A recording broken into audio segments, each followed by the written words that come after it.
বাছাই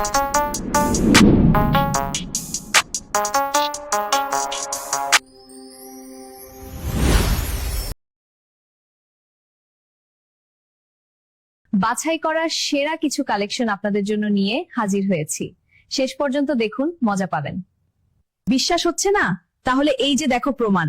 আমাদের ভিডিও যারা দেখেন 80 থেকে 90% মানুষ ফলো দেন না, ভিডিও দেখে চলে যান। কিন্তু বন্ধুরা, আমরা কি এমন অপরাধ করলাম? আপনাদের ভালোবাসায় তো আমাদের পেজ বড় হবে। সবাই পেজটা ফলো দিয়ে ভিডিওটি সর্বোচ্চ শেয়ার করে দেন সবার মাঝে। হ্যালো দর্শক, আমরা উপস্থিত রয়েছি ইতিহাস ও ঐতিহ্যে সমৃদ্ধ আমাদের নরসিংদীর পলাশের বাগপাড়ায়।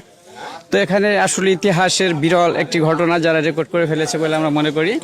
তো আজকে আমরা এখানে দেখতে পাচ্ছি যে আসলে আর্জেন্টিনা এবং ব্রাজিলের ভক্তরা বর্তমান সময়ের বিশ্বকাপ ফুটবল খেলাকে সামনে রেখে তারা এখানে চমকপ্রদ একটি ঘটনা ঘটিয়ে ফেলেছে, যেটি আপনারা দেখতে পাচ্ছেন যে এখানে একটি গরু নিয়ে তারা ফুটবল খেলা আয়োজন করেছে। আর এই গরুটিকে তারা আর্জেন্টিনা এবং ব্রাজিলের এক কালারে পেইন্টিং করে ফেলেছে। তো আমরা আজকে এই গরুটি নিয়ে আপনাদের সামনে কথা বলবো।